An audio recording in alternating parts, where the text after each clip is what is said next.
Oh, how's it going, guys? Quick little video. I always say that, quick little video. Hopefully it's pretty quick. It's summertime here in New Zealand and we get a ton of backpackers in this town. Our population in Mangawhai, where I live, just explodes over the summer period.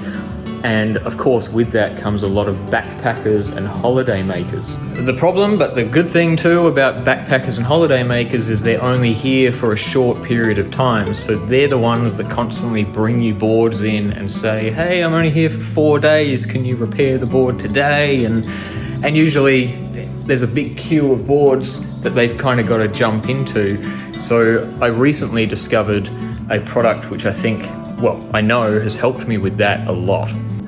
I've been trialing this UV poly for the last couple of months, kind of leading up to summer, and I have to say I'm very, very happy with it.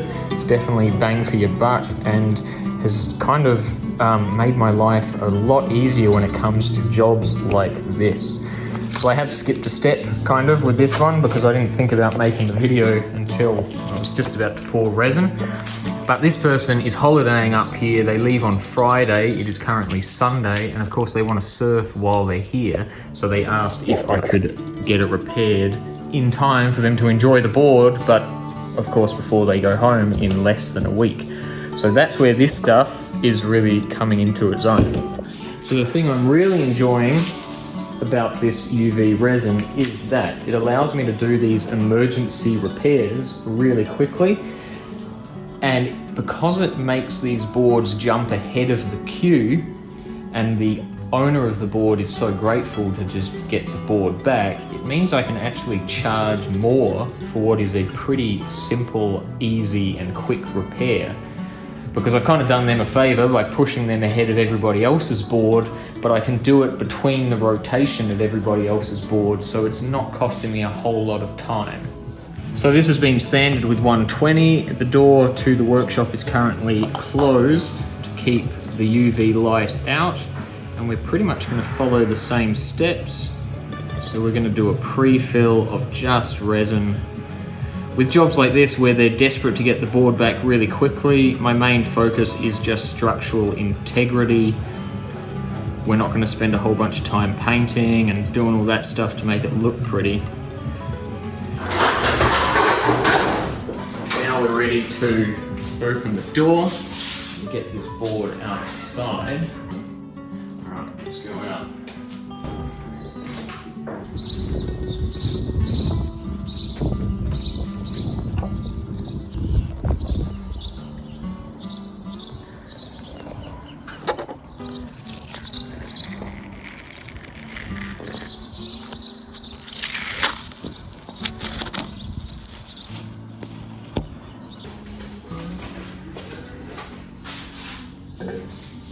So I think we've got it filled in that first pour, but we've only got one side filled. It does go to the other. And being sanding resin, we need to sand it before we can put more material on top. So we'll give that a quick sand, make sure we've filled it enough, and then we'll flip it over and repeat the step we've just done on the other side.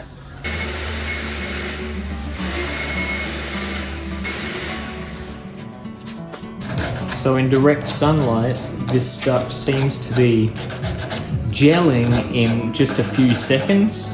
So the technique that I'm using is with my little tape dam here. I'm filling that tape dam, getting it out in the sun and leaving it for 20-ish seconds. Then it's sort of gelled, it's not going to run away or drip off the board. So then I'm able to remove that tape, and that's going to give full sun exposure. It doesn't require full sun exposure, but it does certainly kick much faster if it has full sun exposure. This isn't a product I would use for dings any bigger than what we're currently doing, I would say. Maybe for the clothing and the hot coating, but certainly not for pouring like this. And being a UV resin, I wouldn't want to add any kind of micro balloon mixture to it because it's going to stop that UV penetrating the resin and kicking it. But for a repair like this, which would usually be a $100 repair here, that's my minimum. So no matter what I touch, that's going to cost you $100. I could probably actually charge $120, $130 for this one because it's going to be finished on the same day they've brought it in. And I feel like 20, 30 bucks for a convenience fee to jump that queue is a pretty good rate. So I've got other boards going at the moment, so I'm just kind of doing this one in between the other pours that I'm doing with regular catalyzed poly resin. So that's less than 5 minutes and we're ready to sand. I feel like we're going to be a little low just here. Just as predicted, we're a little bit low there, and doo-doo head also sanded through next to our resin, so we're going to have to fill that as well. You notice that it's shiny in this low spot as opposed to dull up here, so we've got to make sure to get some sandpaper in there. This is all being done with 120, just so our resin actually sticks to this shiny section. Just trying to key it up here. It doesn't have to go completely matte, but we just need something for that resin to adhere to.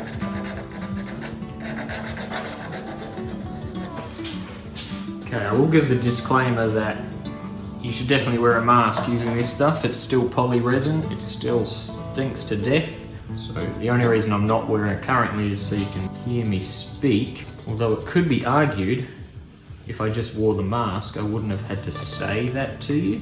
Then you wouldn't have had to listen to me speak, because I wouldn't have had to give that disclaimer. I guess that makes me a bit of an idiot. And we're back. So this is going to be the final sand before lamination, but we're going to be really careful now not to sand through again, because otherwise I have to refill it again. So we're going to sand pretty slow and carefully this time around. I'm trying really hard too not to remove the pinstripe, because I don't want to be repainting this if I can help it.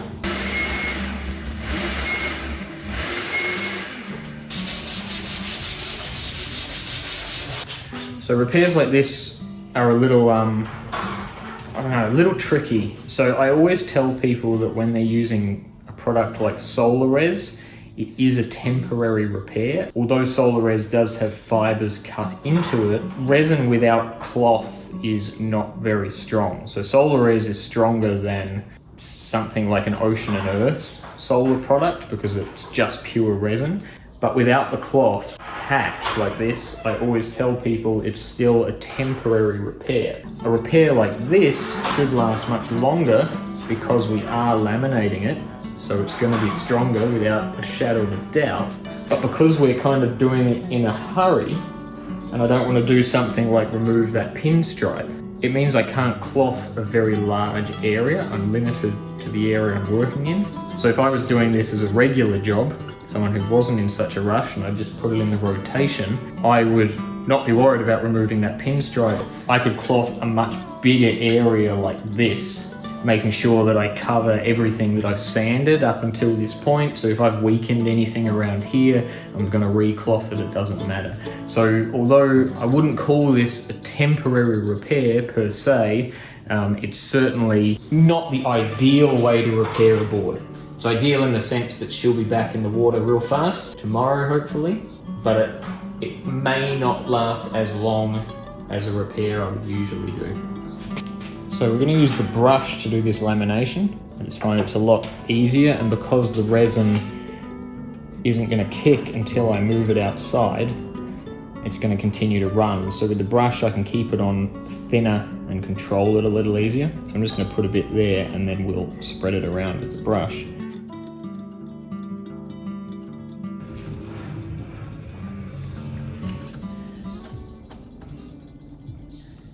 Just making sure that all that cloth gets wet out. Of course, we've got plenty of time to make sure it's where we want it and as wet as we want it, because it won't start kicking until I open that door. All right, I'm gonna pull it outside and I'm gonna give each side probably a minute each. So we'll get 2 minutes total, 1 minute each side. All right, so our lamination is on and we are crispy. Being sanding resin, of course, we need to sand it before we can put our resin coats over the top. So in that case, we're going to do it the same way as we would do epoxy. I'm just going to scuff the cloth that's over the repair, but I'm going to sand the edges of the cloth away and feather them in. So that's going to make our final sand much easier. It's also going to make it much harder not to remove this pinstripe, because, as you can see, our cloth is right next to that pinstripe, and that's where we're going to focus on.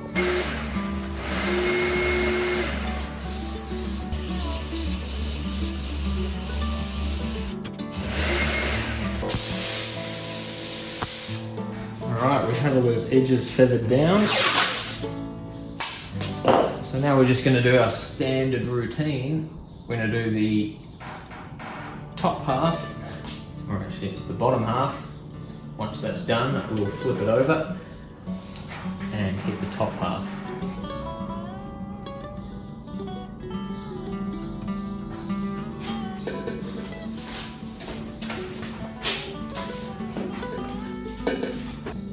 Resin on the other side. I think my tripod's fucked. So we're gonna go as close to that edge that we've created on the first coat as possible. Mask them up.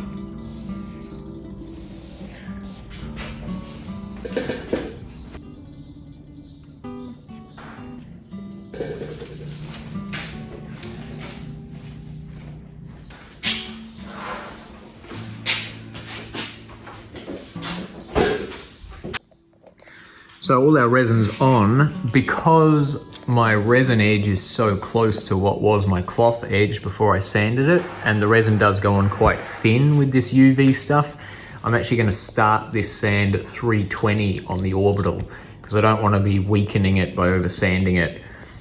Kind of means that if I do sand through or it's looking a bit shitty, I might have to give each side another coat, but we'll see how we go. We'll start it at 320.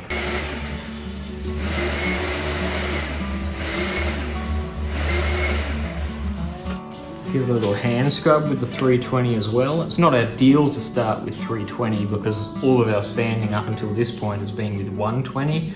So there's definitely going to be some 120 scratches left in this. But for a quick same day service, that's what you get.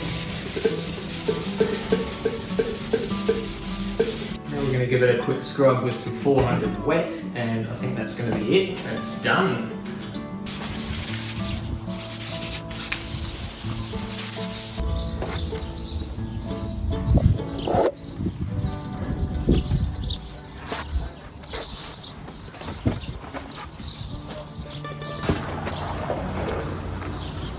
Give it a quick buff. I'm not going to put any polish on it. There should be plenty of polish on this pad. Enough to do what we're trying to do here.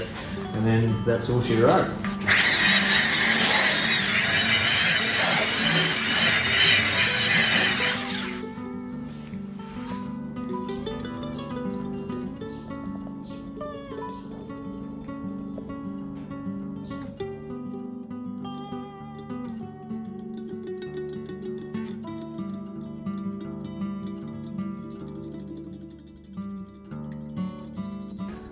That's it, ladies and germs. It's all done. That UV stuff is definitely proving useful. This girl's gonna be back in the water. She's only got like 5 days left of her holiday, so she'll be stoked. And I'm stoked. I don't have to worry about it for the rest of the week, so I'll give them a call. I put all of this footage, minus what I'm filming right now, into InShot, which is like an editing app I've got on my phone, and total, there's 50 minutes and 54 seconds worth of footage. So it'd be safe to say this repair took just shy of an hour to do.